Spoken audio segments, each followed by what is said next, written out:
Judul dari proyek perubahan ini adalah Strategi Pengawasan Partisipatif Melalui Kerjasama dengan Pemantau Pemilu.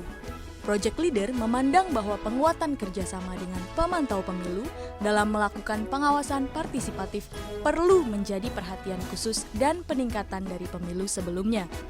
Oleh karena itu, melalui program kolaborasi bersama pemantau pemilu ini diharapkan dapat berdampak positif terhadap peningkatan partisipasi masyarakat dalam melaporkan peristiwa-peristiwa dugaan pelanggaran pemilu dan sengketa proses.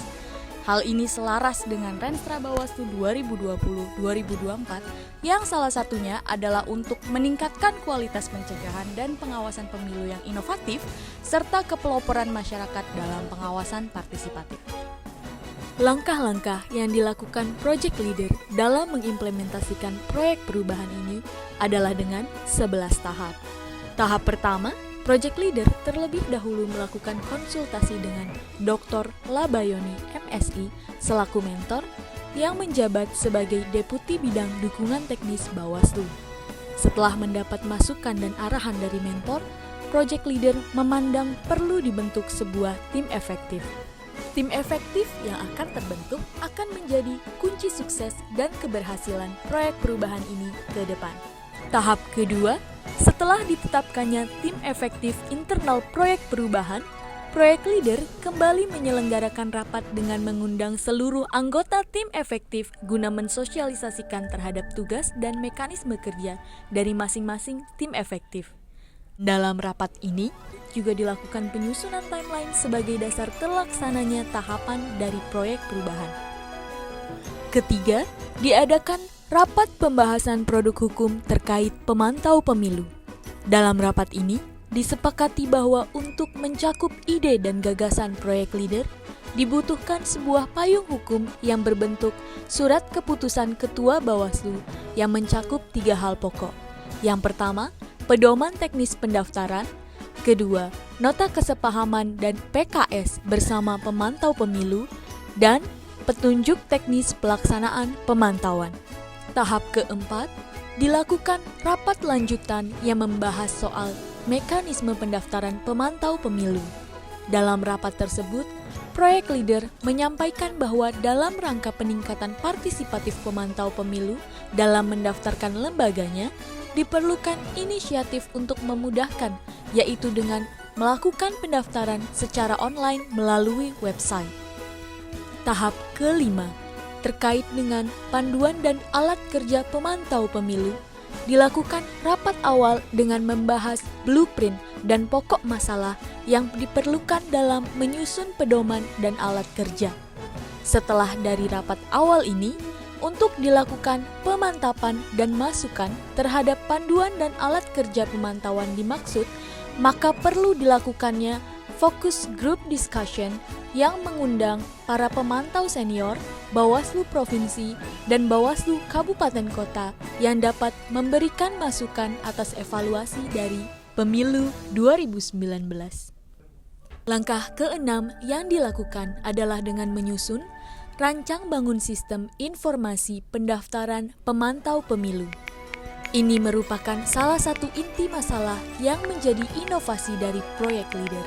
Adapun dalam website yang akan dibuat adalah mencakup poin-poin tersedianya pendaftaran pemantau pemilu dalam website, tersedianya profil pemantau pemilu dalam website, dan hasil laporan pemantauan dapat diakses dalam website. Langkah ketujuh yang dilakukan Project Leader adalah berinisiasi melakukan sosialisasi terhadap jajaran dengan melakukan rapat koordinasi secara daring bersama Bawaslu Provinsi dan Bawaslu Kabupaten Kota untuk dilakukannya penjelasan dan brainstorming terhadap SK tersebut. Kedelapan, guna mensinergiskan ide dan gagasan, perlu dilakukan pula koordinasi dengan kementerian lembaga untuk mendapatkan dukungan terhadap proyek perubahan. Kesembilan, setelah dilakukannya sosialisasi pedoman dan alat kerja pemantau pemilu kepada jajaran, maka langkah yang sama perlu dilakukan juga kepada para pemantau pemilu yang sudah maupun belum terdaftar. Hal ini sebagai upaya untuk mengajak pemantau pemilu untuk bersama mendaftarkan lembaganya kepada Bawaslu. Untuk itu, diselenggarakan Kopi Darat Bawaslu bersama pemantau pemilu yang dilaksanakan di Bakul Coffee Cikini. Ke-10, untuk dapat memberikan gambaran yang dapat dijadikan sebagai rujukan penentu kebijakan optimalisasi pencegahan yang sedang didorong oleh Bawaslu saat ini, yang dapat berimplikasi luas terhadap desain kelembagaan, maka perlu adanya policy brief yang disusun oleh proyek leader.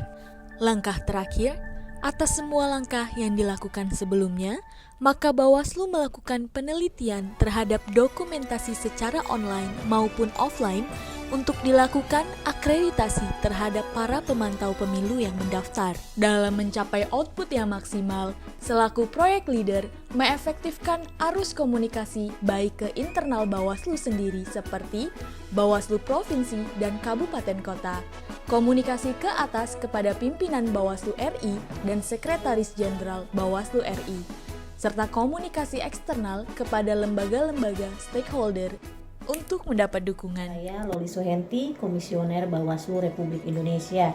Pada kesempatan ini mendukung proyek perubahan atas nama Dr. Andes Asmin Safari Lubis yang mengikuti pelatihan kepemimpinan nasional tingkat 2 angkatan ke-7 tahun 2022 di Lembaga Administrasi Negara dengan judul Strategi Pengawasan Partisipatif melalui kerjasama dengan pemantau pemilu. Kerjasama dengan pemantau pemilu adalah salah satu indikator dari meningkatnya kualitas demokrasi di Indonesia. Dengan adanya judul ini, maka diharapkan seluruh proyek perubahan yang dilakukan oleh Saudara Asmin Safari Lubis akan membawa kemanfaatan dan kebaikan untuk demokrasi Indonesia pada tahun 2024. Terima kasih. Saya Ahmad Doli Kurnia Tanjung, Ketua Komisi 2 DPR RI, memberikan dukungan penuh terhadap proyek perubahan yang dilaksanakan oleh Saudara Asmin Safari Lubis, Kepala Biro Fasilitasi Pengawasan Bawaslu, dalam rangka mengikuti kegiatan pelatihan kepemimpinan nasional tingkat 2 angkatan ke-7 tahun 2022 dengan tema proyek perubahan strategi pengawasan partisipatif bekerjasama dengan pemantau pemilu. Saya Haji Sukamto, Sarjana Hukum, anggota Komisi 2 DPR RI. Dengan ini mendukung penuh proyek perubahan yang digagas oleh DRS Asmin Safari Lubis, Kepala Biro Fasilitasi Pengawasan Pemilu Bawaslu Republik Indonesia, dengan judul Strategi Pengawasan Partisipatif Pemantau Pemilu pada Diklat PIM 2 Angkatan 7 di LAN tahun 2022. Saya Mardani Alisera, anggota Komisi 2 DPR RI, memberikan testimoni bahwa Dr. Andes Asmin Safari Lubis, Kepala Biro Fasilitasi Pengawasan Bawaslu yang ikut Diklat Kepemimpinan Nasional Tingkat 2 Angkatan ke-7 di Lembaga Administrasi Negara. Saya Insinyur Endro Suswantoro Yahman, anggota Komisi 2 DPR RI dari fraksi PDI Perjuangan, mendukung penuh proyek perubahan yang digagas oleh Dr. Andes Asmin Safari Lubis, Kepala Biro Fasilitasi Pengawasan Bawaslu dalam pelatihan kepemimpinan nasional tingkat 2 Angkatan 7 tahun 2022 Lembaga Administrasi Negara yang berjudul Strategi Pengawasan Partisipatif melalui kerjasama dengan pemantau pemilu. Saya Rumadi Ahmad, tenaga ahli utama Kedudukan 5 Kantor Staf Presiden, memberikan dukungan penuh proyek perubahan yang digagas oleh Dr. Andes Asmin Safari Lubis, Kepala Biro Fasilitasi Pengawasan Bawaslu dalam pelatihan kepemimpinan nasional tingkat 2 Angkatan ke-7 tahun 2022 yang dilaksanakan oleh Lembaga Administrasi Negara dengan judul Strategi Pengawasan Partisipatif melalui kerjasama dengan pemantau pemilu. Saya Muhammad Rafsanjani, Sekretaris Jenderal Pengurus Besar Pergerakan Mahasiswa Islam Indonesia, mendukung proyek perubahan yang digagas oleh Bapak Asmin Safari Lubis, Kepala Biro Fasilitasi Pengawasan Bawaslu Republik Indonesia, dalam pelatihan kepemimpinan nasional tingkat 2 Angkatan 7 tahun 2022 yang dilaksanakan di lembaga administrasi negara.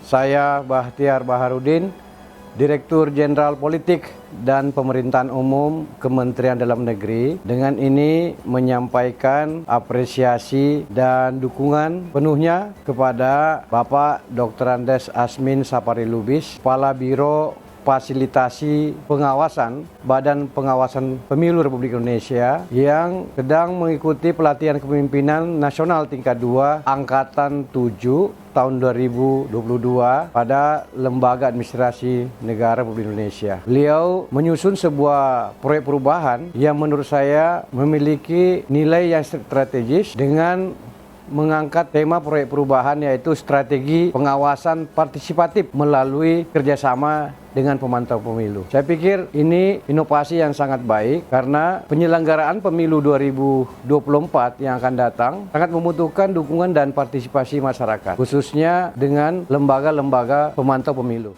Saya Abdul Halim Iskandar, Menteri Desa, Pembangunan Daerah Tertinggal dan Transmigrasi, menyambut baik dan mendukung proyek perubahan yang digagas oleh Dr. Andes Asmin Sapari Lubis, Kepala Biro Fasilitasi Pengawasan Pemilu Bawaslu Republik Indonesia pada pelatihan kepemimpinan nasional tingkat 2 Angkatan ke-7 Lembaga Administrasi Negara tahun 2022 dengan judul Strategi Pengawasan Partisipatif melalui Kerjasama dengan Pemantau Pemilu. Pelaksanaan program ini akan menjadikan desa sebagai faktor penting dalam mewujudkan pemilu yang berintegritas, bebas politik uang, bebas isu sara, serta bebas dari isu-isu yang dapat membelah masyarakat. Dengan demikian, pemilu akan menjadi jalan politik kesejahteraan warga desa.